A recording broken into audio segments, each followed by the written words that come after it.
Okay. Okay, Please begin, Sandy. here we go.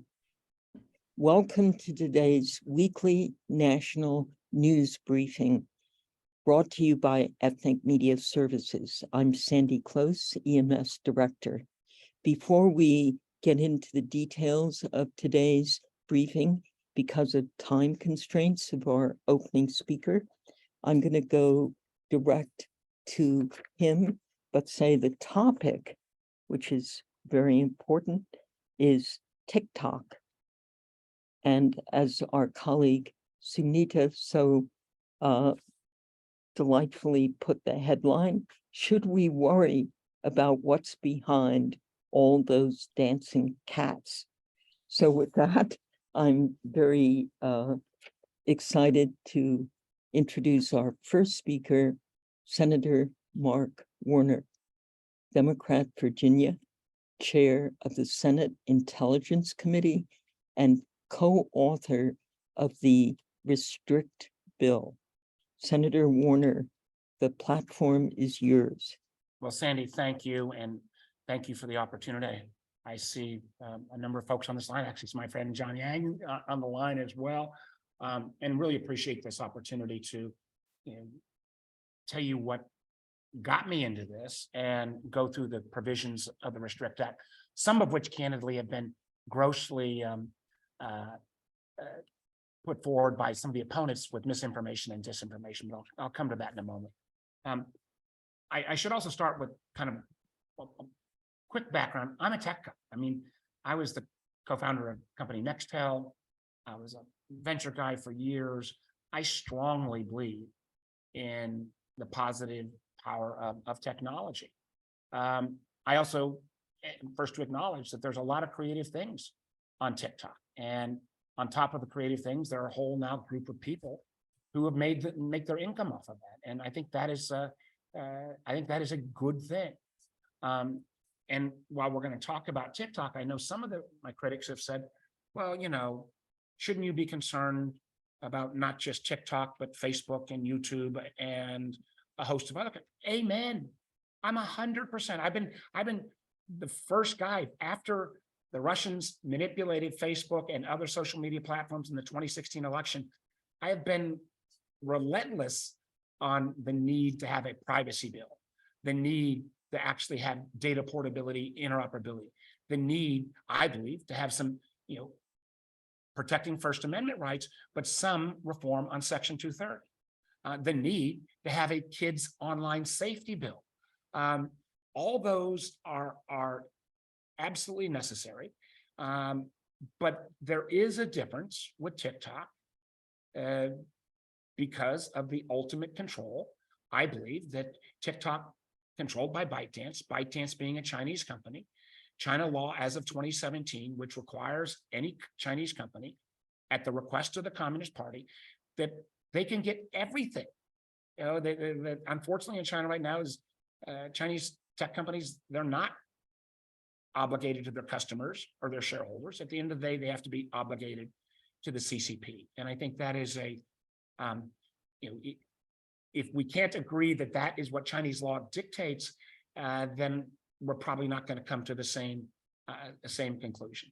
Number one. Number two, we have not had a sophisticated approach about how we deal with technology that is controlled directly or indirectly by foreign governments from some of the adversarial nations we face. And this list of who are the adversarial nations is not something that I thought up or the 26 bipartisan co-sponsors of the legislation thought up.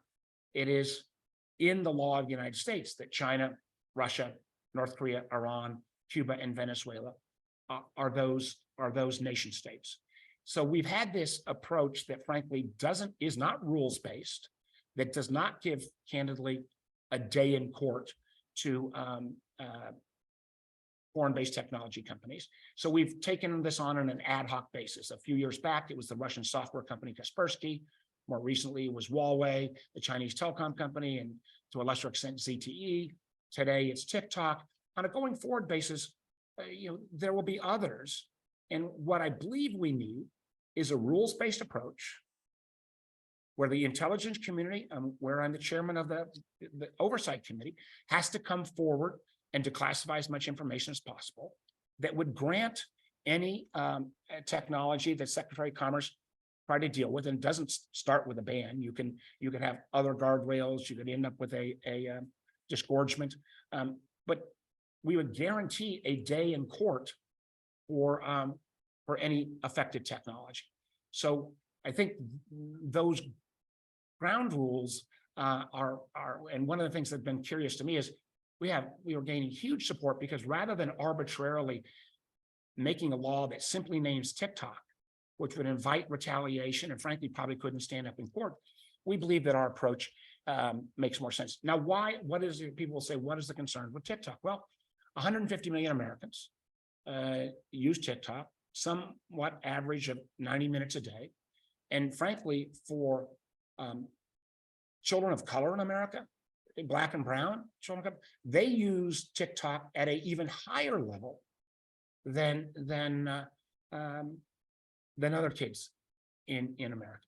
There are two issues that I believe raise this concern to a national security issue.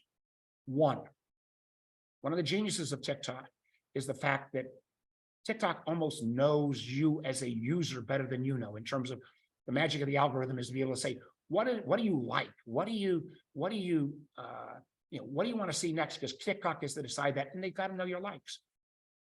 I think it has been, again, proven from TikTok employees who've been whistleblowers, from a number of public reporting, that regardless of what TikTok says, Chinese engineers are getting access to this American data. Now, has it been manipulated to date? I'm not saying that, but the idea that you could have this much data of 90 minutes a day of people, disproportionately young people, ultimately residing in Beijing, beyond just kind of the parental concerns you might have about your kids' data residing in a foreign country, the idea that a adversarial entity, the Communist Party of China, could use this to frankly blackmail someone because they know your likes, I think is a very real, tangible threat, and that we shouldn't have to wait till it plays out to take it on. Second point is that this is also an enormously potential propaganda tool. Increasingly, kids are not just looking at their cat videos and dancing videos. A lot of young people go to TikTok for their news. And the notion that the CCP wouldn't be willing to say, well, maybe we need to start floating in some videos that say, Putin is right and Ukraine is part of Russia, or President Xi's aspirations to take back Taiwan, really that should not be anybody else's business but China's business.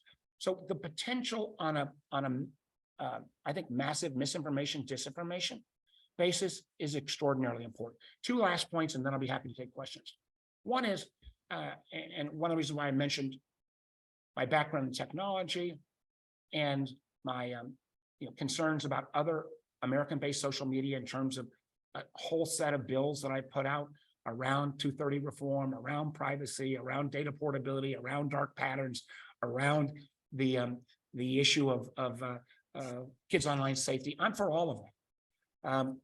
And I also wanted to make sure you knew my technology background so that, I've heard some of the criticism of, these are all, Neanderthal troglodyte members of Congress that don't understand anything about technology. Respectfully, that's baloney. But this is not just something that's coming from me. This is not just, or some, paranoid group of legislators in Washington. This is an international concern. Canada has banned TikTok on government phones. The UK has banned it on government phones. The EU has banned it on government phones. Australia is banning it literally in the last week or 10 days. India, and I'm the chair of the India caucus, India banned it 3 years ago in terms of any usage at all. And then even more important, and I would say this, as media figures, and I'm getting all of the information now from the BBC. The BBC has strongly asked, suggested, encouraged that all BBC journalists, same thing's happening in the Netherlands with Dutch journalists, get off TikTok because they believe that you as a journalist can be monitored indirectly by the CCP. So when major media outlets are saying to their journalists, they think this is a concern, I think that ought to be something that you bear in mind as well. Final point, and I think it's very interesting on this is, we felt like we were making the rational approach, broadly bipartisan, rules-based, gained the support of the administration. But one of the things about sausage making in Washington, D.C., TikTok has spent $120 million on lobbying. And after TikTok CEO, Mr. Shou, had a unfortunate showing at a House hearing, you have seen the power of their lobbying spending suddenly take place. And I say this because TikTok sponsors, somebody said they're watching TV the other night, they saw 3 different TikTok ads on different channels. Those of us in politics, there are a whole series of morning tip sheets that a lot of people in politics read. TikTok has sponsored virtually every one of those over the last month. And we've seen people from on the right, Tucker Carlson, and I'm not sure I'd even call him a media figure, but a provocateur, has come out against this. We always knew there would be some libertarian free speech absolutists, and that's a fair debate to have. But I do believe that what we're seeing is misinformation and disinformation. This will be my last comment and then take questions. There is nothing in this bill that would ever go after any individual American. So somebody says, you ban TikTok. If me as a user wants to still get on, can I use a VPN to get around the rules and get on? And could somebody go after me on that? No. But if there is any, and I've seen some of the language they've pointed to, this has been used in other laws of this country. But if there are needs, and what is one of the reasons why you have a legislative process, if there are needs to further clarify that by amending the law or amending the bill, I'm wide open to that. Secondly, this notion that this is a Patriot Act 2.0 and somehow going to grant the federal government this enormous new powers. I think that is factually completely untrue, and it is a case of misinformation and disinformation. We are talking about a rules-based approach where you have to prove your case, you get a day in court, and again, if there are things that can be done to either further clarify that, I'm open to that. Last point is this, where I started. A lot of creative things on TikTok. A lot of people are making their living now. I don't want that to go away. But if there was a sale of TikTok where the key algorithms were transferred, it doesn't have to be to an American company. It could be a Brazilian company. It could be an Indian company. It could be a French company. There may be a way to deal with it that way. But even if TikTok was banned, I believe there is such a market for the ability for people to make a living and have this creativity that the market will create an alternative. And I think again, if we look at India, there have been replacement platforms that provide much of the same benefit. So I'm a firm believer that the market, where there's this much demand, there will be an alternative. And as I've talked with the influencers, I've not had one of them say, no, the most important thing for me is this remains owned by ByteDance, that is controlled by the Communist Party indirectly, and that's what they want. They want to have the ability to make a living. So I think there will be some of the sky is falling criticism. I just don't think is that valid. But I've gone a little longer than I should. But Sandy, I'm happy to take anybody's questions and really appreciate the chance to. I'm going to pass the microphone on to Sunita. Go for it, Sunita. Absolutely. Senator Warner, Kate Ruane from PEN America is going to be speaking next, and her concern is about freedom of speech. How does your bill protect freedom of speech if it is going to restrict this platform? Well, again, TikTok will have a day in court. If the government can't prove, if the intelligence community can't, declassify additional information that would help make this case, they wouldn't be successful, number one. And TikTok still has, even as a foreign-owned company, has First Amendment rights. Number two, I think there is a difference in kind. And if you don't accept and one thing where we may just agree to disagree, I have seen the activities of the Communist Party in China. They are ferocious. Obviously, they prohibit American platforms, the Facebook, Google's, Twitter's from being in China. And I think, again, in terms of the harm being caused, I think the fascinating part is, there is no Chinese TikTok. There is a Chinese company that has a similar type set of applications. And on that platform, you don't get cat videos. You get encouragement to be a good student and be a good, solid, patriotic person in the PRC. I think there are times when national security, if you can make the case, and the same thing that needed to be made, for example, with Huawei, and we finally made the case, and now we're spending taxpayer money to rip out the equipment, and country after country is now deciding, there's a national security issue. And you could argue, telecom has First Amendment rights as well. But I think the burden will be on the government to show that there's a national security risk. John, I want you to ask the senator a question, because I think there might be room for a little bit of friendly debate here. Sure. Senator Warner, good to see you, as always. And we've obviously had similar discussions in the past. Actually, as I listen to this, I really appreciate that it's rules-based. I appreciate that it is the level of transparency that you're looking to have so that the government makes its case. Under those rules, is there a scenario, and I'm trying to work this out myself, under which ByteDance could still be owned by the Chinese government or the Chinese system, if you will, but that there are sufficient safeguards in place that the data is protected from that potential interference? Yeah, well, let me try to, I think that is a high bar to get over for two reasons.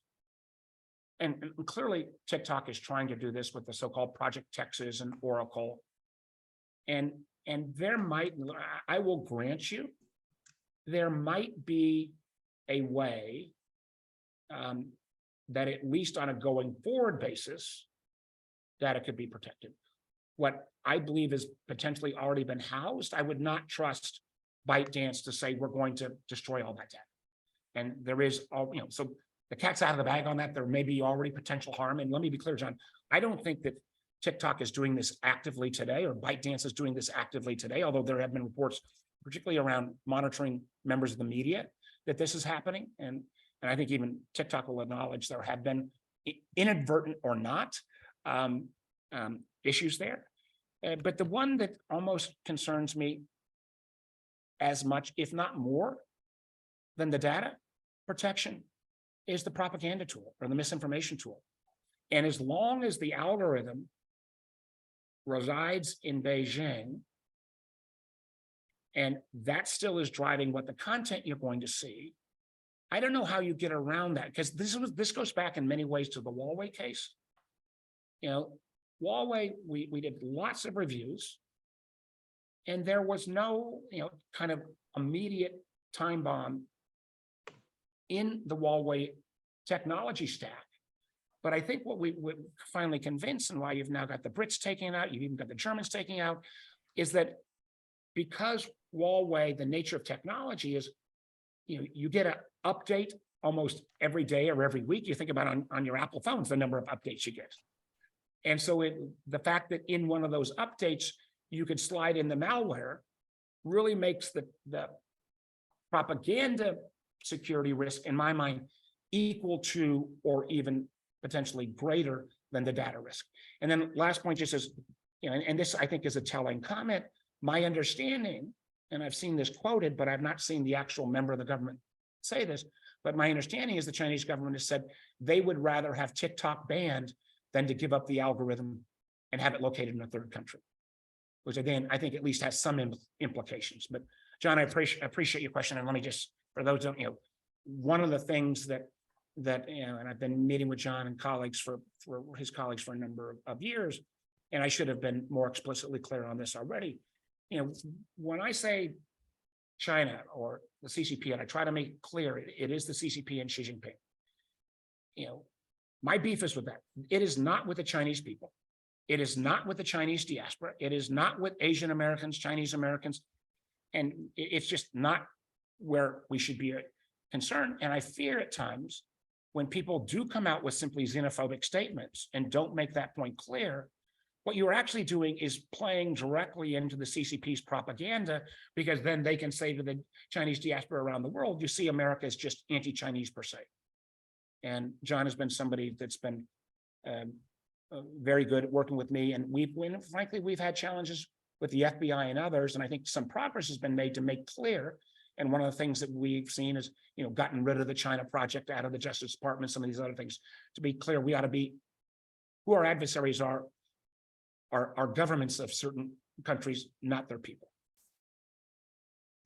Thank you. We have a number of questions in the chat about media houses now using TikTok as a platform to engage younger audiences. About 26% of 18 to 29-year-olds get their news regularly from TikTok. How do media, if there is a ban on TikTok, what would you suggest to media who are now using this to engage with the younger viewers? There are existing American platforms that are trying to emulate TikTok. I frankly think the market would create a equally attractive ability to have, whether they get the exact algorithm right or not. I think the market would create that alternative. And again, one of the things I could do, but please don't take my word for it.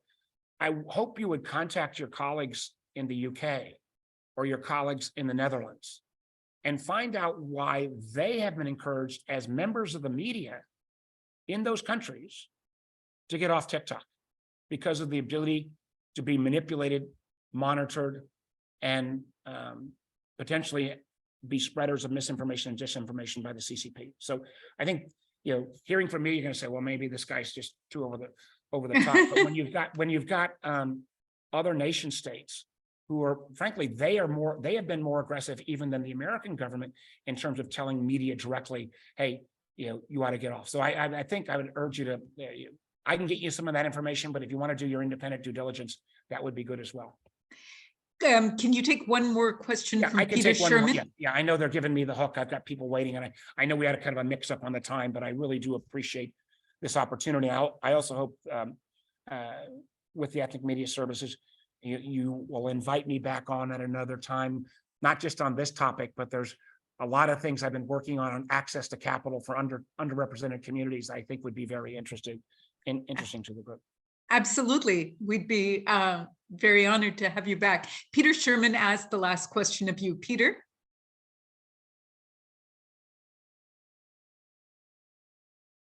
Hi, can you hear me? Yes. Yes. Great, thank you. I was on mute. Thank you for the excellent presentation and information. I'm curious if there's a concern by banning TikTok that in fact we're emulating the Chinese model of shutting down channels of information as opposed to competing with them and demonstrating the strength of the American sort of principle of open information sharing. And could the Restrict Act sort of turn into a slippery slope of more restricted policies? First of all, I think, Peter, that is a fair debate to have, number one. Number two, I don't accept the slippery slope argument, but if there are ways that I can change the bill to make explicitly clear that individuals won't be targeted, that the day in court for foreign-based technology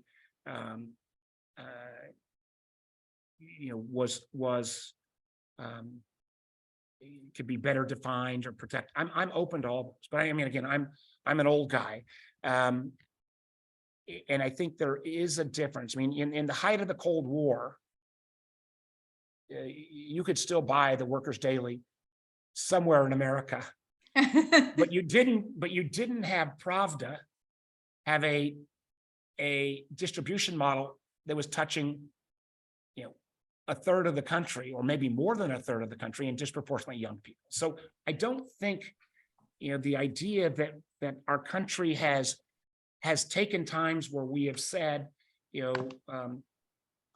under the rubric of national security, there are things we're going to do to prohibit distribution or prohibit misinformation, disinformation. I, for one, still feel like, the manipulation by the Russian spy services in our 2016 election, and the fact that Facebook really, bore no responsibility, is something that is troubling. The fact that we still don't even have a law to say there ought to be disclosure if you buy a political ad on the internet, the same way that if you buy a political ad on TV, radio, or in one of your print publications. So I hear the argument. I respectfully think,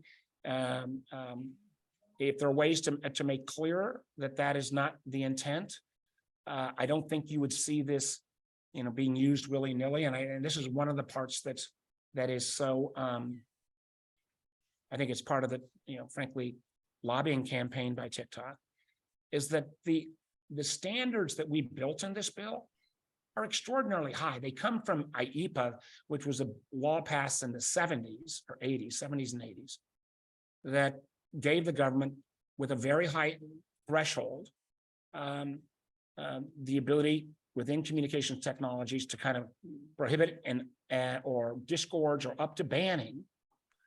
And I just think that is, I think that is appropriate. But if there's ways to make it better, I'm open. I would also point out that, we also have a CFIUS process at this point, where, frankly, that is one of the areas where they're looking at TikTok right now. Again, there might be an ability to improve, but I feel like, China clearly is doing this to American platforms. China is stealing, and this is well documented, $500 billion a year of intellectual property, directly or indirectly, oftentimes, frankly, going after Chinese students in America who have no intent to come over here on the agents of the MSS, but frankly get threatened by their families at home. And I don't think we can, and this is where there'll be a constant tension, Peter. I think the tension around national security versus the tension around making sure we protect our values, that's going to be, and you need to keep us honest. If we are making mistakes, point them out. But I think some of the criticism that we've heard is way off base, is not in good faith. And I'm not going to make accusations at this point, but I think I hope there's some good investigative journalists on the line, but you ought to look at some of the critics and maybe follow the money. That $120 million plus that has been spent on lobbying. It will be very interesting to see where those funds ended up. And we are dealing with an extraordinarily powerful enterprise, $66 billion top line revenue. And so more to come. And I've gone on a little long on this, and I was got somebody waiting the outside, but I really appreciate, Sunita, the type of questions you're asking. And I'd be happy if others want to submit questions. We can try to get back in maybe some kind of form. And Sandy, I do hope you'll give me a chance to come back and not just continue this conversation, but maybe talk about some of the other things that would, I think, hopefully be interesting to the group. Thank you so much for joining us, Senator Warner. And definitely we would be honored to have you back.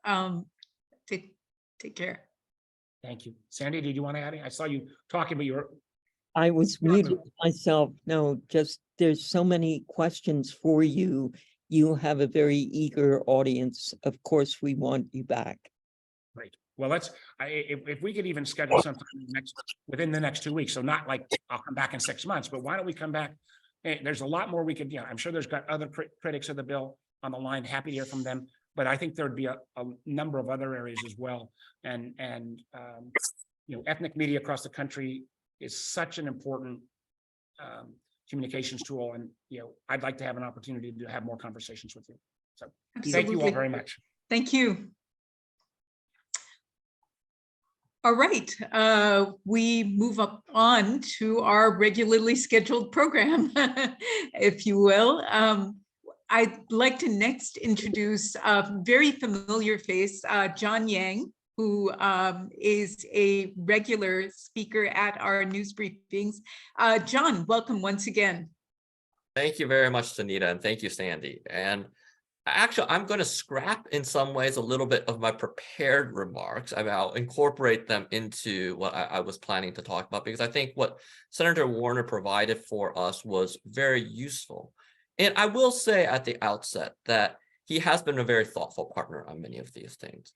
So when we start talking about TikTok in particular, and the hearing that took place in the House, and I talk about policymakers and how they are scapegoating the Chinese, I don't think that Senator Warner should be included in that. I think he has been very thoughtful about trying to develop, as he calls it, a rules-based system for how we're thinking about these issues. I actually hope that more policymakers think about it in that manner and talk about it in that manner. And I will use him as a specific example of how all of us, whether it's in the media, whether it is policymakers, opinion makers, think about this, is that he didn't focus in on the CEO of TikTok, Mr. Chiu. He did not focus, he focused more on the potential dangers by the Chinese government. He admitted that some of it may be theoretical, but that sort of that we should be allowed to have some transparency into it and to really have the US government make its case. I think those are all very, very useful points. You contrast that with what happened at the TikTok hearing before the House. And that's where certainly an organization like mine has significant concerns. For those of you that don't know me, I am the executive director of Asian Americans Advancing Justice, AAJC, based in Washington, D.C. Our organization is dedicated to advancing the civil rights of Asian Americans and to promote a fair and equitable society for all. So we actually have a specific program in the technology and telecom space that is focused on platform accountability, that is focused on algorithms, that is focused on data protections and privacy. And then we also, obviously, or perhaps obviously, have a program around racial profiling and racial justice, and ensuring, as Senator Warner talked about, with initiatives such as the China initiative with the DOJ, that got stopped because we saw that as having a very harmful effect on the Chinese and Asian American community without any benefit to our society as a whole. So when we looked at, and let me say one other thing by way of backdrop is, we come at this with history in our minds, right? And let's be real, the geopolitical tensions that we have with the Chinese government are real, and we should be calling out the Chinese authoritarian regime on issues such as human rights when it comes to the Uyghur minority in Xinjiang, or democracy in Hong Kong, or even free speech as it relates to the Chinese citizens. But as we do that, we have to do that with nuance, because what we have seen time and time again here in the United States is that whenever we have had these types of geopolitical tensions with a foreign country in Asia, there's a backlash that is suffered by Asian Americans here in the United States. And the two most striking examples of that would be the incarceration of Americans of Japanese descent during World War II, based on made-up evidence of so-called loyalty to the Japanese Empire, or the persecution, including the murders of a couple of South Asian Americans, Sikh Americans, after 9/11. Both of those had legitimate foreign disputes that we were dealing with, or foreign relations issues that we were dealing with. But what we saw here was a backlash against an Asian American community. And so it is in that backdrop that when we looked at the TikTok hearing, we were very, very troubled. What were we troubled by? We were troubled by the fact that there was a specific targeting of Mr. Chiu and saying that he must be an emissary or an agent for the Chinese government, notwithstanding the fact that several times during the hearing, he pointed out that he was a Singaporean citizen. It was a specific targeting of this notion of surveillance that could be offered by the Chinese and linking them to the person at the witness table in the form of Mr. Chiu. One of the things that we remarked on was the former CEO of TikTok was a person, I believe, by the name of Mike Meyer, who was a non-Asian American. And all of us felt that there is no doubt that if that was a person that was sitting at the witness table, the tenor of those questions would have been remarkably different than what happened during this particular hearing. What we saw at this particular hearing was people that were trying to score political points by being seen as so-called tough on China or hard on China, with no link to the actual issues presented by TikTok. When we're talking about TikTok specifically, we do think that there are specific issues that should be addressed. There are issues around data privacy, issues around data transfer, issues around algorithms. Some of these things were pointed out by Senator Warner. But many of these issues, perhaps even most of these issues, are true of all social media platforms. And that was something that got lost in this rhetoric with this focus on Americans' online privacy. And by using those were words that were used by a couple of different lawmakers, suggesting that this is a juxtaposition of American values and American privacy versus some foreign interest. And rather, we think that this has to be part of that broader discussion of what privacy means, what data storage means, what algorithms mean to all of us.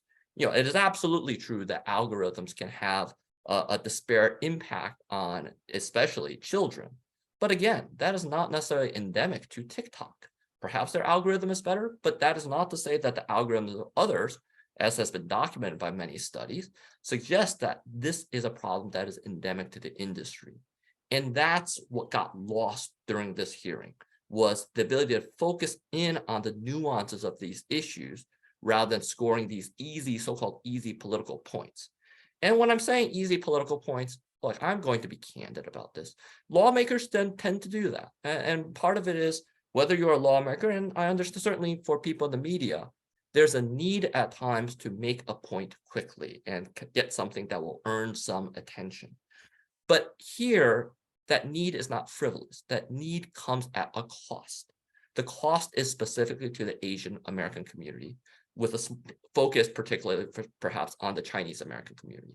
Because what we have been seeing every day now is people that are getting stopped at airports, students and professors that are being prohibited from coming to the United States, undergoing additional background checks, not because of any ties to the Communist Party, but because that there are untrained suspicions, biases that come into play that causes these types of behaviors.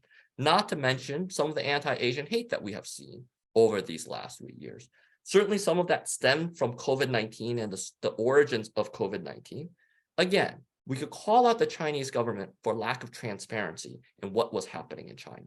But that is different than blaming Chinese society or the misinformation around Chinese hygiene that causes COVID-19 and that causes people here in the United States to turn to their fellow Americans and say, go back to your country. You don't belong here, or it's because of you all that we have this disease.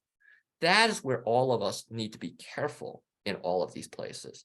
To me, TikTok is only the latest example of how these tensions grew over in ways that have perhaps unintended consequences, perhaps intended by some. Other examples recently include alien land laws that we've talked about even on Ethnic Media Services that are happening in Texas and elsewhere that are prohibiting people from different countries of owning land, oftentimes their own private residential land, on so-called fears of foreign influence.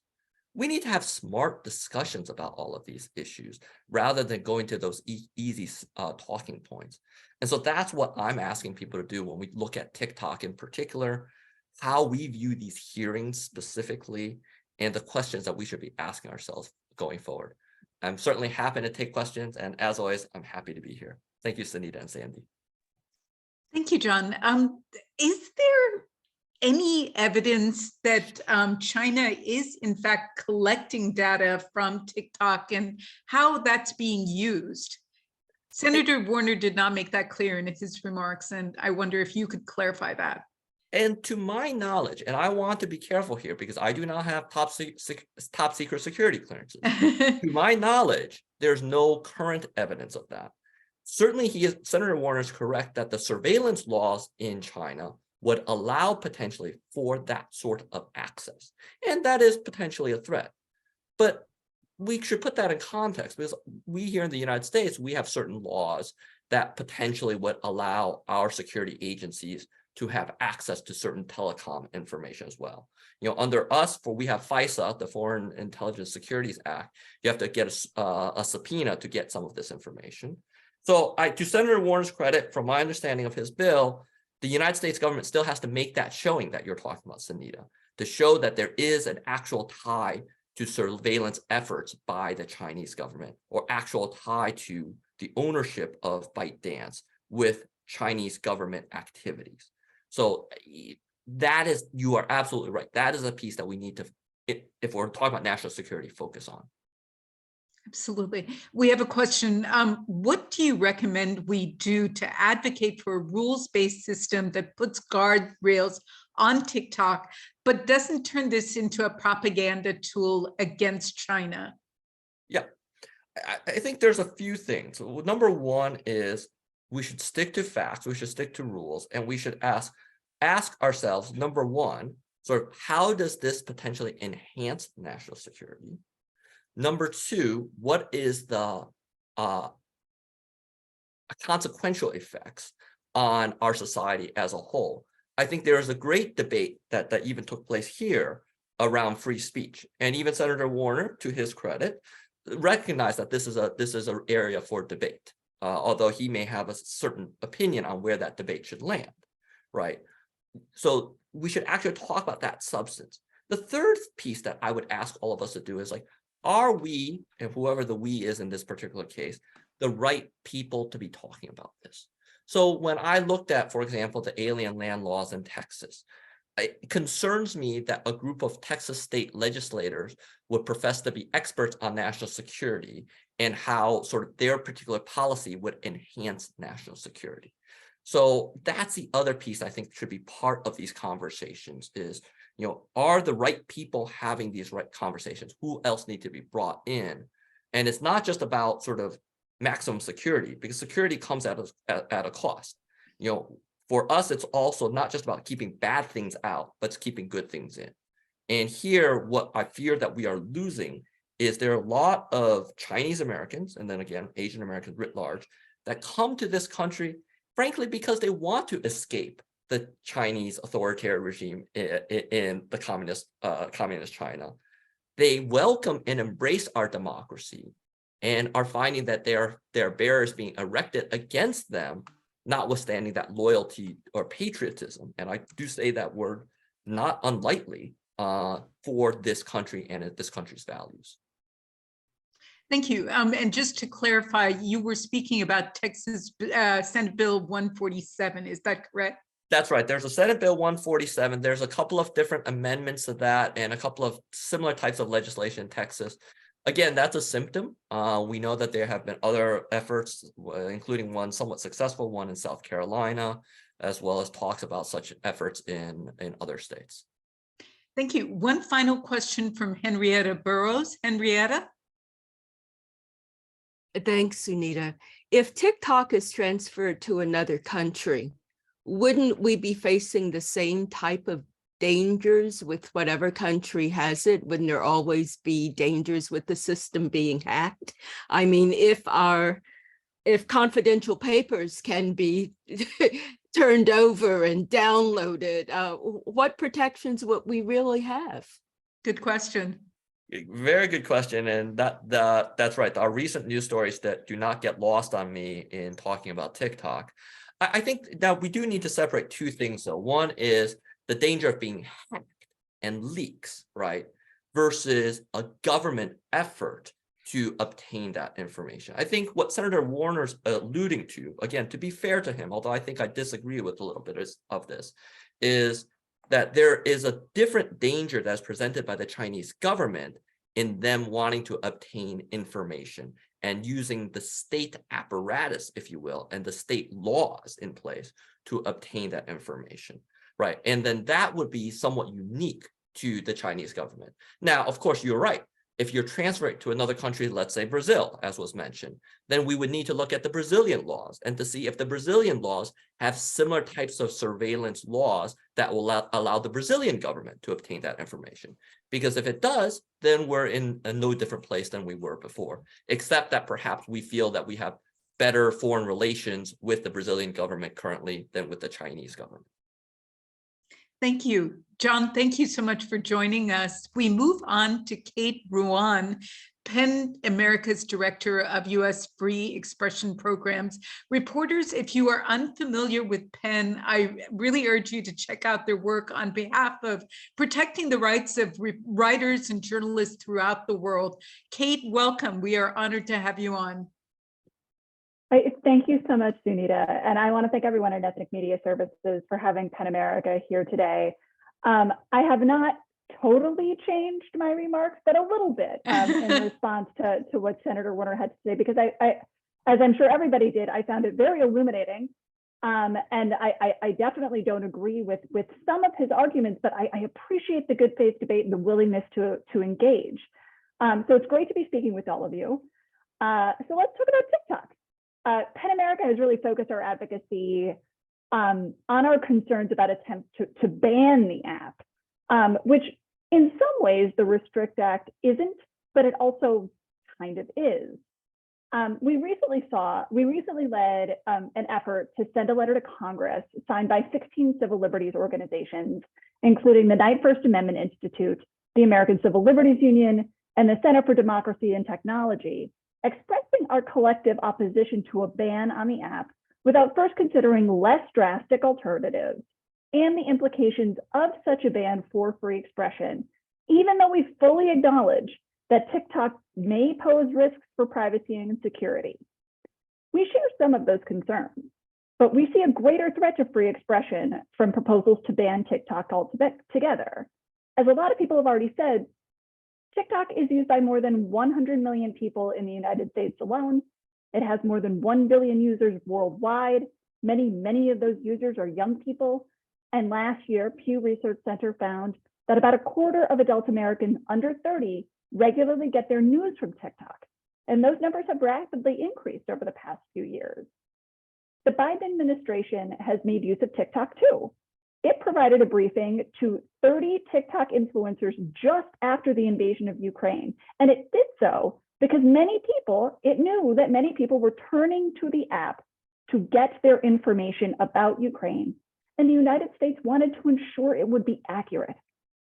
To institute a ban on TikTok now would cut off access to the communication platform of choice for people who are using it for news, creative endeavors, and for their businesses, in ways that may be difficult or even impossible to replicate on other platforms. And even if the market did provide an alternative, it would still take a lot of time to rebuild the network that people currently have already built on TikTok. A ban on TikTok would also give rise to significant First Amendment concerns.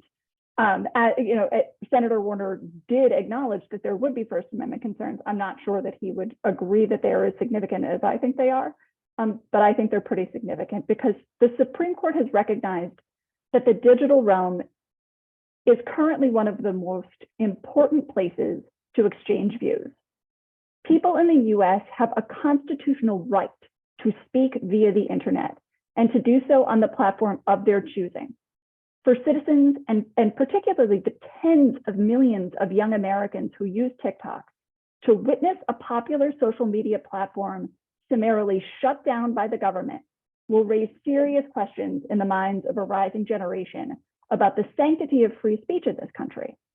Also, the enforcement of such a ban would force major changes in the operation of the internet in the United States, including potential requirements on service platforms to police and censor the traffic of users, or even a national firewall to prevent users from downloading TikTok from sources across our borders.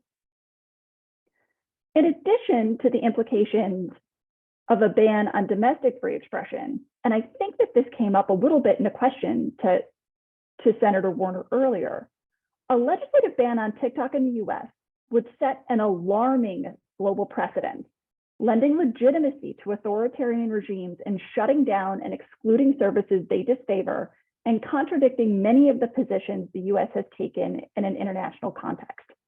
When Nigeria banned Twitter for 7 months in June 2021, the US condemned the ban, reiterating its support for the fundamental human right of free expression and access to information as a pillar of democracy in Nigeria.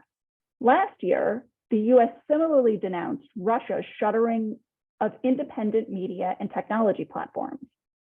And when mass protests erupted in Iran after the killing of Mahsa Amini, the US government strongly condemned the actions of the Iranian regime and called on the Iranian authorities to refrain from blocking or filtering of services.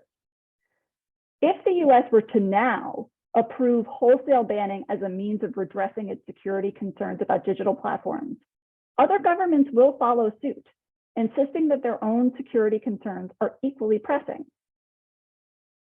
Finally, I'd like to talk a little bit more about the Restrict Act specifically. We heard from Senator Warner, and I really, again, appreciated his thoughts and insights. And I was really glad to hear that he's on board with the consumer privacy bill and that he's open to making changes to the bill too, the Restrict Act specifically. At this point, PEN America has not supported or opposed the Restrict Act, and we see it as a good faith attempt at reaching a middle ground. However, we are concerned with the breadth and vagueness of the authority it would grant to the president and the Commerce Department. Senator Warner really didn't get into the specifics of that, and I get it, we only have a little time. But I do want to get a little bit more specific because I think it's clarifying. The Restrict Act does take a rules and process-based approach, which is a positive focus. But to be specific, it grants the Secretary of Commerce broad authority to review any transaction between a US person and a country deemed to be a foreign adversary, which is currently defined as China, Cuba, Iran, North Korea, Russia, and Venezuela.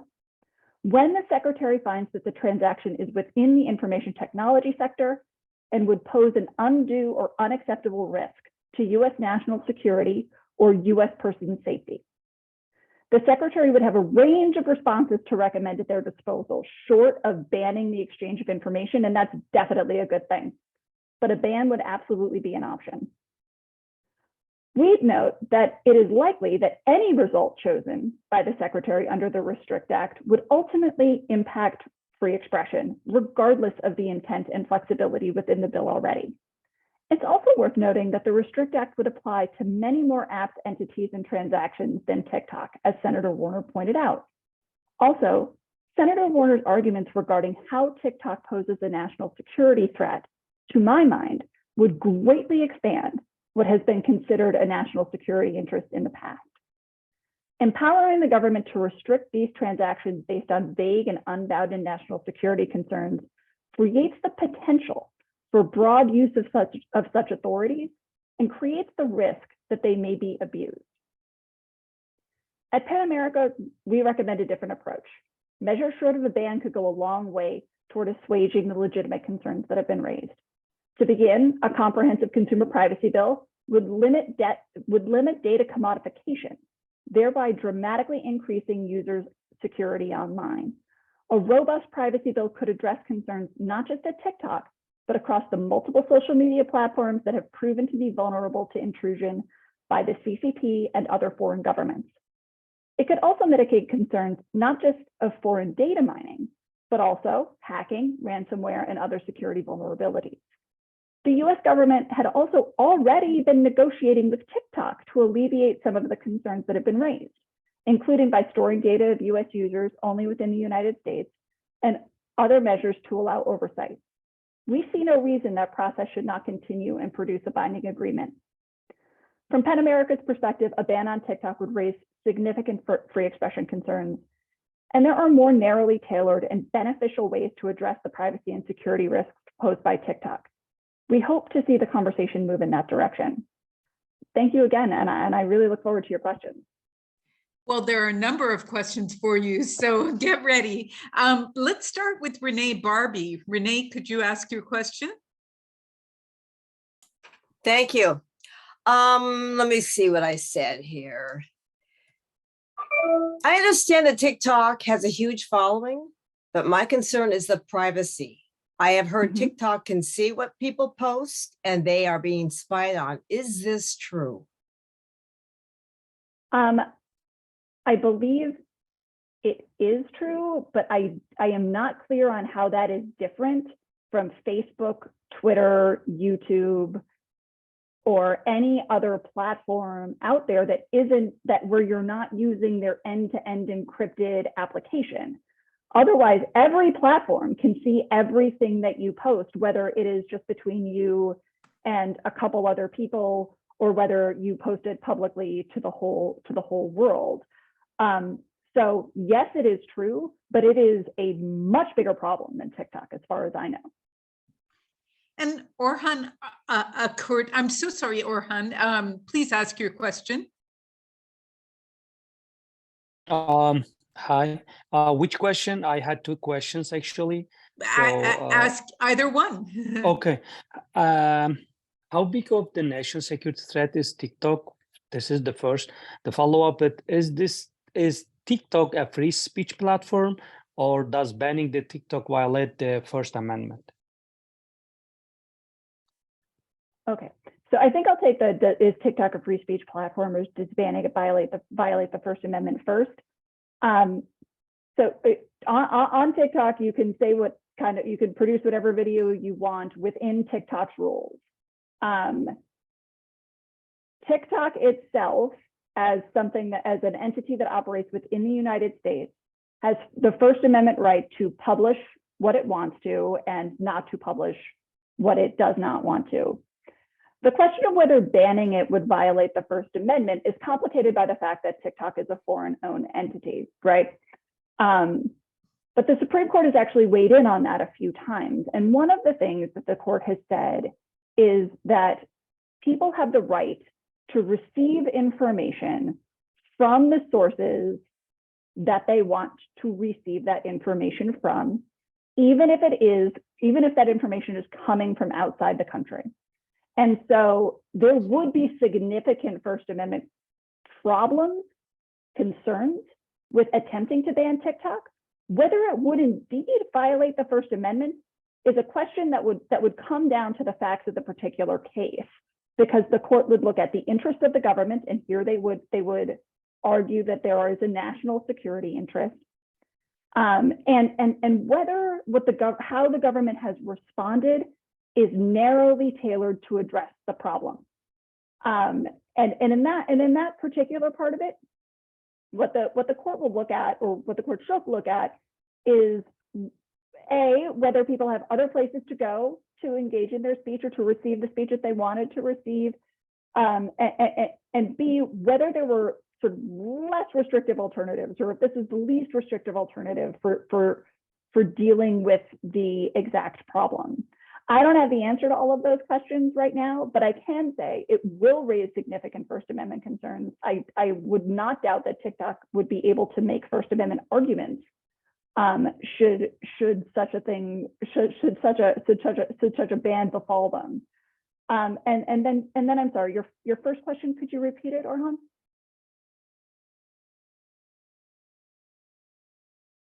Yes, yes, I am on mute right now. Okay, so yes, it was the free speech and the First Amendment. The other, I had the question. I'm going up, checking my question, whatever I had. Orhan, in the interest of time, could we move on to Peter Sherman? And I will send your question to Kate. Sure. Okay, Peter, you have the last question.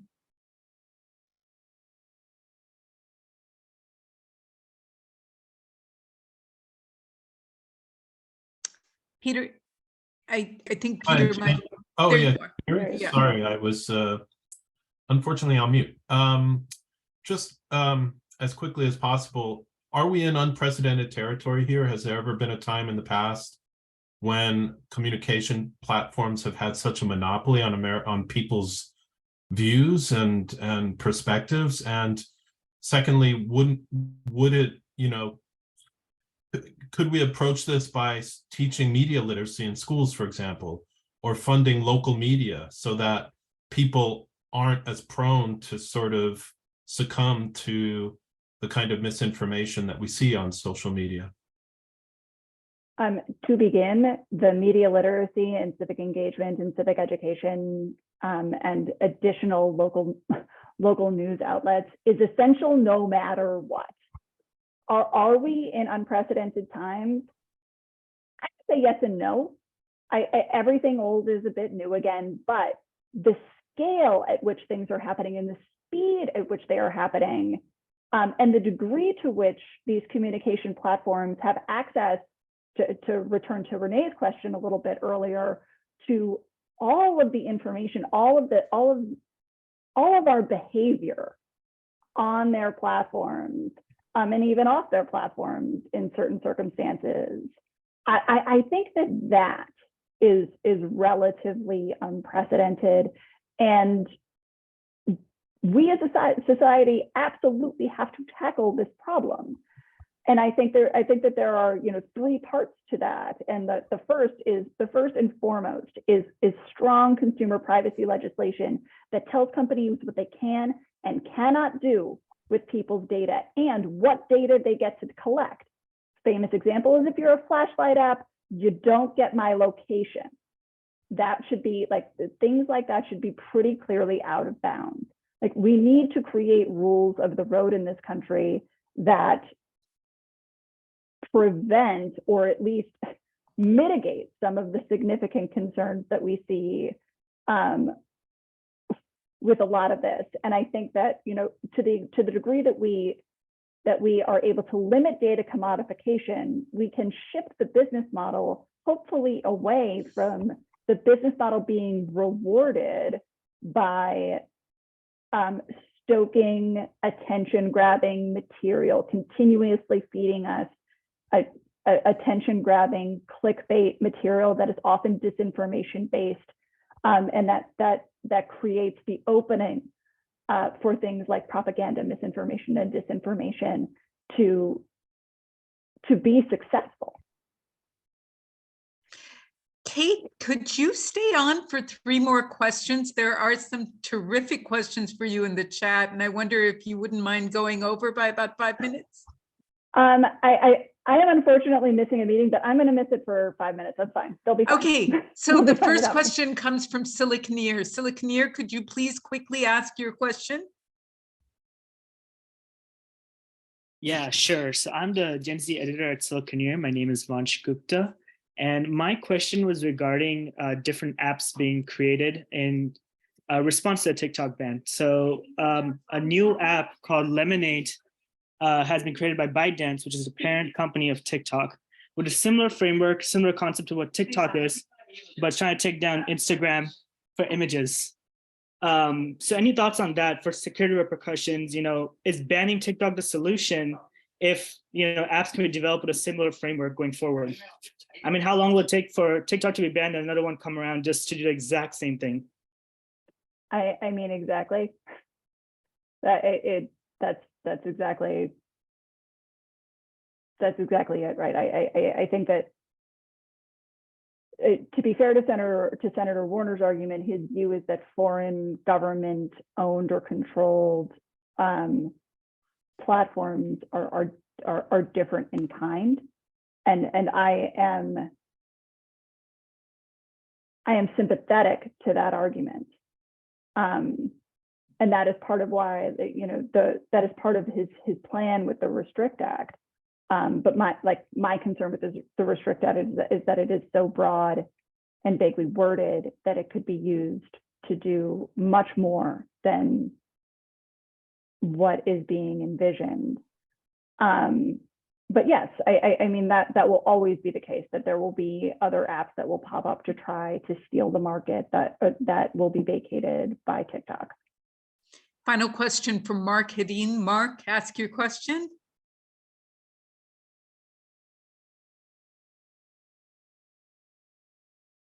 Texted.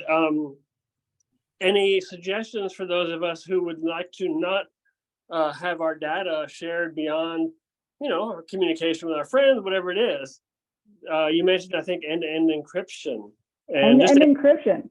Getting started on these things. Use end-to-end encrypted technologies to the extent that you can. I know that my colleagues at the Electronic Frontier Foundation have a lot of really good tutorials and advice for how to maintain operational security for your messages and for your data. But for end-to-end encrypted communications, you cannot do better than Signal. Signal, and check the Electronic Frontier. What was that? Sorry. The Electronic Frontier Foundation, EFF. Yeah. All right. Thank you. Kate, thank you so much for joining us. And I'm going to put in a plug again for PEN, which is one of my favorite organizations. I've always got a lot of great stories from your organization. And really, this is a fantastic organization for protecting the rights of people like us all over the world. So we really appreciate your presence here. Thank you so much. And we hope you'll join us again as well. Thank you for having me. I would be delighted. Thank you so much. I appreciate everybody's time and attention. All right. Well, with that, we conclude today's briefing. Thank you so much, reporters and everyone else for joining us today. Take care.